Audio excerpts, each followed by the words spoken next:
السلام علیکم ورحمۃ اللہ وبرکاتہ۔ الحمدللہ رب العالمین والصلاة والسلام علی اشرف الانبیاء والمرسلین نبینا محمد وعلی آلہ وصحبہ اجمعین، اما بعد۔ قال اللہ تعالی فی القرآن المجید والفرقان الحمید: اعوذ باللہ من الشیطان الرجیم، بسم اللہ الرحمن الرحیم۔ انما ذالکم الشیطان یخوف اولیاءہ فلا تخافوہم وخافون ان کنتم مؤمنین۔ تمام قسم کی حمد و ثنا، تعریف و توصیف اس اللہ رب العزت کے لیے جس نے ہم سبوں کو پیدا فرمایا۔ اس کے بعد جناب محمد رسول اللہ صلی اللہ علیہ وسلم پر ان گنت بے شمار درود و سلام۔ محترم حضرات و خواتین، آپ نے دنیا میں بہت سارے لوگوں کو دیکھا ہوگا کہ جب خوشیاں آتی ہیں تو وہ ہنستے ہیں، اور جب کوئی غمی آتی ہے تو وہ روتے ہیں۔ یعنی لوگوں کو روتے ہوئے بھی دیکھا ہوگا، لوگوں کو ہنستے ہوئے بھی دیکھا ہوگا۔ اور یہ حقیقت ہے کہ جب کسی کو خوشی آتی ہے تو انسان روتا ہے، خوشی آتی ہے تو ہنستا ہے، اور جب کوئی غمی یا پریشانی آتی ہے تو انسان روتا ہے۔ لیکن آج میں یہ بتلانے کی کوشش کروں گا کہ اگر کوئی شخص خوشیوں کے وقت ہنس رہا ہے اور غمی کے وقت رو رہا ہے تو کون سی وہ غمی ہے جس میں روتا ہے، اور کیا اس میں کوئی فائدہ ہے، اور یا رونے میں کب اس کو فائدہ ہوتا ہے؟ رونے سے بھی کبھی کوئی فائدہ ہوتا ہے یا نہیں ہوتا ہے؟ جی ہاں، رونے سے بھی فائدہ ہے، لیکن ہمیں وہ جگہ جاننا چاہیے، ہمیں وہ وقت جاننا چاہیے کہ کب ہم روتے ہیں تو ہمارے رونے سے فائدہ ہوتا ہے، دنیا میں بھی اور آخرت میں بھی۔ اللہ تبارک و تعالیٰ نے قرآن مقدس میں سورہ آل عمران میں 175 نمبر آیت میں فرمایا کہ انما ذالکم الشیطان یخوف اولیاءہ، یہ شیطان جو ہے اپنے دوستوں سے لوگوں کو ڈراتا رہتا ہے۔ اللہ تعالیٰ نے فرمایا فلا تخافوہم، ان سے مت ڈرو، وخافونی، اور مجھ سے ڈرو، ان کنتم مومنین، اگر تم مومن ہو۔ تو اللہ تبارک و تعالیٰ نے اس بات کی وضاحت کر دی ہے کہ شیطان تمہیں دنیا میں اپنے دوستوں سے، اپنے اولیاء سے ڈرائے گا، لیکن ڈرنے کی ضرورت نہیں ہے، مجھ سے ڈرو، مجھ سے ڈرنے کی ضرورت ہے۔ اللہ تعالیٰ کا ڈر اور خوف بھی عبادت ہے۔ اللہ تعالیٰ سے ڈرنا اور خوف کھانا بھی یہ عبادت میں شامل ہے، اور اس کا تعلق دل کے ساتھ ہوتا ہے۔ ڈر، یہ خوف، یہ دل میں یہ بات ظاہر ہوگی، اور یہ اللہ تبارک و تعالیٰ صرف جانتا ہے۔ اگر ہم نے اس کو مکمل کیا ہے، یعنی ہمارے دل میں خوف ہے، ہمارے دل میں اللہ کا ڈر ہے، تو یہ سمجھیے ہم نے توحید کو مکمل کر دیا ہے، توحید مکمل ہے۔ اور اگر یہ خوف اور یہ ڈر نہیں ہے تو یہ سمجھیے توحید ہماری ناقص پائی جاتی ہے۔ اللہ تعالیٰ کا ڈر ہمارے دل میں، اللہ تعالیٰ کا خوف ہمارے دل میں ہونا چاہیے۔ محترم حضرات و خواتین، اللہ تعالیٰ کے خوف سے رونے کے بہت سارے فائدے ہیں۔ اللہ تعالیٰ کے خوف سے رونے کے بہت سارے فائدے ہیں۔ جس طرح سے ہم دنیا میں دیکھتے ہیں کہ کوئی پریشانی آ جاتی ہے، کبھی کسی عزیز کی وفات ہو گئی، یا کسی کا مال غائب ہو گیا، یا کسی کو چوٹ لگ گئی، وہ روتا ہے۔ کیا اس رونے سے کچھ انسان کو ملتا ہے؟ ظاہر سی بات ہے، اگر وہ وہاں صبر کر لیتا ہے تو سب سے زیادہ بہتر ہے۔ لیکن اللہ تعالیٰ کے خوف سے رونے سے بہت سارے فائدے ہوتے ہیں، بہت سارے فائدے ہوتے ہیں۔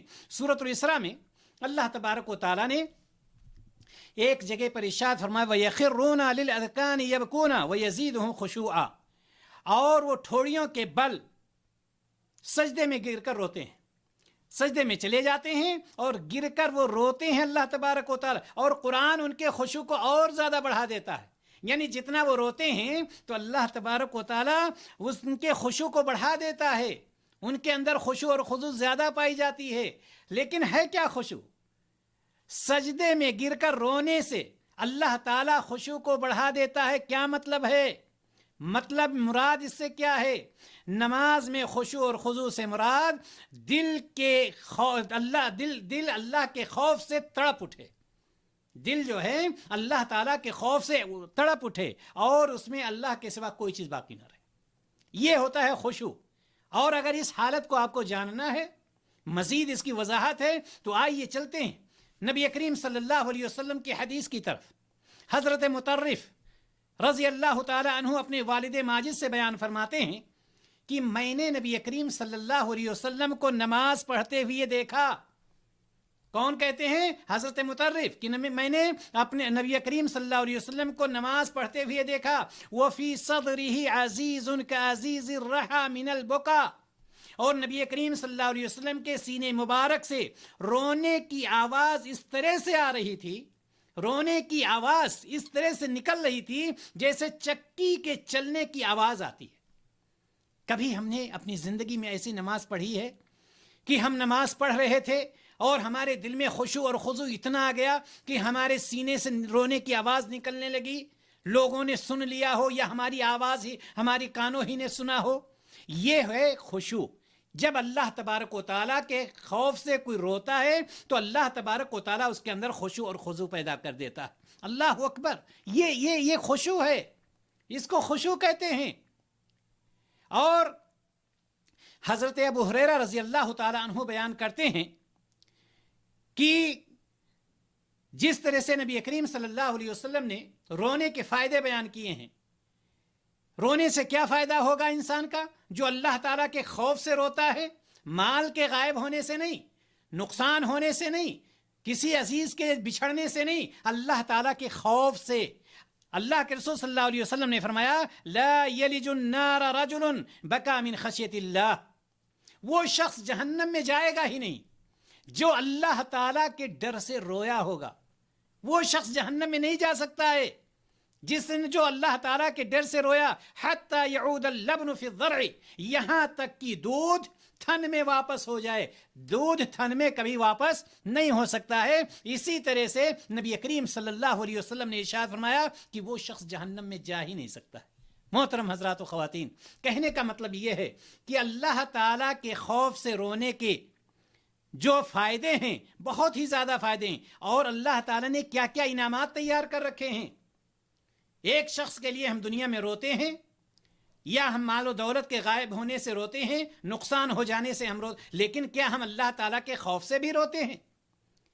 اللہ تعالیٰ کے خوف سے رونے کا سب سے بڑا انعام جنت کا ٹھکانہ، جنت اللہ تبارک و تعالیٰ اس کو نصیب فرمائے گا۔ وَأَمَّا مَنْ خَافَ مَقَامَ رَبِّهِ وَنَهَى النَّفْسَ عَنِ الْهَوَىٰ فَإِنَّ الْجَنَّةَ هِيَ الْمَأْوَىٰ، کہ جو شخص اللہ تعالیٰ کے سامنے کھڑا ہونے سے ڈرتا ہوگا اور اپنے نفس کو خواہشات سے روکا ہوگا، فَإِنَّ الْجَنَّةَ هِيَ الْمَأْوَىٰ، تو اللہ تبارک و تعالیٰ اس کو جنت کا ٹھکانہ عطا فرمائے گا، جنت میں جگہ عطا فرما دے گا۔ یہ پہلا انعام۔ اسی طرح سے ایک انعام یہ بھی ہے، جو لوگ اللہ تبارک و تعالیٰ کے خوف سے ڈرتے ہیں کہ جب پورے میدان میں کوئی سایہ دار درخت نہیں ہوگا تو اللہ تبارک و تعالیٰ اس شخص کو رجل ذکر اللہ ففاضت عیناہ، رجل ذکر اللہ، ایسا شخص جس نے اللہ تبارک و تعالیٰ کو یاد کیا اور اس کی آنکھوں سے آنسو نکل آئے، اس کی آنکھوں سے آنسو بہہ پڑے۔ ایک شخص ہے، رات کی تنہائی میں اٹھتا ہے، ساری دنیا سو رہی ہے، وضو بناتا ہے، مصلی بچھا کر کے 2 رکعت نماز پڑھتا ہے، اور وہ اللہ تبارک و تعالیٰ سے سجدے میں رونے لگتا ہے، گڑگڑانے لگتا ہے خوف سے۔ اللہ کے رسول صلی اللہ علیہ وسلم نے ارشاد فرمایا جب پورے میدان میں کوئی سایہ دار درخت نہیں ہوگا تو ایسے شخص کو جس نے اللہ تبارک و تعالیٰ کی یاد میں اپنی آنکھوں سے آنسو بہایا ہے، اللہ تبارک و تعالیٰ اس کو سایہ عطا فرمائے گا۔ کتنا بڑا انعام ہے۔ معلوم یہ ہوا کہ ایسے شخص کو جو اللہ تبارک و تعالیٰ سے رویا ہے، اس کو بھی اللہ تعالیٰ اس وقت سایہ عطا کرے گا جب پورے میدان میں کوئی سایہ دار درخت نہیں ہوگا۔ اسی طرح سے جہنم اور اس کی آگ سے حفاظت ہمیشہ ہمیشہ کے لیے محفوظ ہو جائے گا۔ کون سا شخص؟ وہ شخص جو پیسوں کے لیے رویا ہوگا، وہ شخص جو اپنوں سے بچھڑنے کے لیے رویا، نہیں، وہ شخص جو اللہ تبارک و تعالیٰ کے خوف سے رویا ہوگا۔ اللہ کے رسول صلی اللہ علیہ وسلم ارشاد فرماتے ہیں، صحیح ترمذی کی روایت، کہ عینان لا تمسہما النار، 2 آنکھیں ایسی ہیں جن کو آگ نہیں چھوئے گی۔ عین بکت من خشیت اللہ، ایک وہ آنکھ جو اللہ تعالیٰ کے خوف سے روئی ہوگی، جو اللہ تعالیٰ کے خوف سے جس سے آنسو نکلے ہوں گے، تو اللہ تبارک و تعالیٰ ویسی آنکھ کو گویا کی جہنم میں نہیں ڈالے گا، گویا کی جہنم کی آنکھ اس کو نہیں چھو پائے گی۔ تو یہ اللہ تبارک و تعالیٰ کا بہت بڑا انعام ہوا، بہت بڑا انعام ہوا کہ ایسا شخص جہنم سے محفوظ ہو جاتا ہے۔ ایسا شخص جہنم میں نہیں بلکہ اس کا ٹھکانہ جنت میں اللہ تبارک و تعالیٰ بنا دیتا ہے۔ اسی طرح سے اللہ کے خوف سے رونے کا عظیم فائدہ یہ ہے کہ مشکلات سے نکلنے کے راستے، انسان جب اللہ تبارک و تعالیٰ سے روتا ہے، گڑگڑاتا ہے، دنیا میں جو مشکلات کی گھڑیاں آتی ہیں، جو پریشانیوں کی گھڑیاں آتی ہیں، تو اللہ تبارک و تعالیٰ ان گھڑیوں سے نکلنے کا راستہ بنا دیتا ہے، وہاں سے اس کے لیے راستے فراہم کر دیتا ہے، اور ایسے شخص کے لیے ایسی جگہ سے روزی فراہم کرتا ہے کہ اس کے وہم و گمان میں بھی نہیں ہوتا۔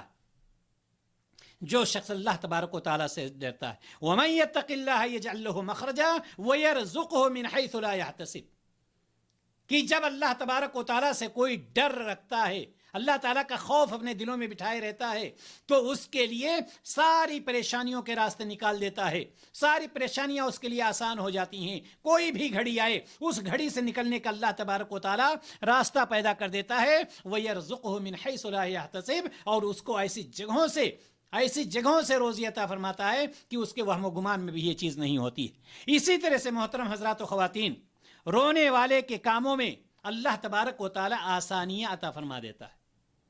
جو اللہ تعالیٰ سے روتا ہے، اللہ تعالیٰ سے گڑگڑاتا ہے، اللہ تعالیٰ سے مانگتا ہے، اپنے رشتے کو اللہ تبارک و تعالیٰ سے مضبوط رکھتا ہے، چاہے جتنی بڑی پریشانی آئے، چاہے اس کا تعلق مرض سے ہو، چاہے اس کا تعلق کسی کیس سے ہو، چاہے اس کا تعلق کسی اور چیز سے ہو، چاہے اس کا تعلق حاسد سے ہو، چاہے اس کا تعلق جادوگر سے ہو، چاہے اس کا تعلق دشمن سے ہو، ساری پریشانیوں سے اللہ تبارک و تعالیٰ اس کو نکال دیتا ہے، اس شخص کو جو اللہ تبارک و تعالیٰ سے روتا ہے، جو اللہ تبارک و تعالیٰ سے مانگتا ہے۔ اللہ تعالیٰ نے کیا ارشاد فرمایا سورۃ الطلاق میں؟ وَمَن يَتَّقِ اللَّهَ يَجْعَل لَّهُ مِنْ أَمْرِهِ يُسْرًا، جو شخص اللہ سے ڈرے تو اللہ تعالیٰ اس کے کام میں آسانیاں پیدا کر دیتا ہے۔ کچھ بھی نہیں کرنا ہے، ہمیں اللہ تعالیٰ کا خوف اپنے دلوں میں بٹھا کر رکھنا ہے، اور ہمیں ڈرنا ہے تو صرف اللہ تعالیٰ سے، نہ کہ شیطان سے۔ جس طرح سے میں نے شروع میں بتلایا کہ اللہ تبارک و تعالیٰ فرما رہا ہے کہ یہ اپنے شیطان جو ہے اپنے دوستوں سے ڈرواتا ہے، اپنے دوستوں سے ڈراتا ہے کہ ان سے ڈرو، یہ کریں گے وہ کریں گے۔ اللہ تعالیٰ کہہ رہا نہیں، تم ان سے مت ڈرنا، مجھ سے ڈرو۔ اور اللہ تبارک و تعالیٰ یہ سارے انعامات ان لوگوں کے لیے متعین کر رکھا ہے جو اللہ تبارک و تعالیٰ سے ڈرتے ہیں۔ اللہ رب العزت سے یہ دعا ہے کہ الہ العالمین ہم سبوں کو اللہ تبارک و تعالیٰ سے ڈرنے کی اور اللہ کے رسول جناب محمد رسول اللہ صلی اللہ علیہ وسلم کے بتائے ہوئے طریقے کے مطابق زندگی گزارنے کی توفیق عطا فرمائے۔ السلام علیکم ورحمۃ اللہ وبرکاتہ۔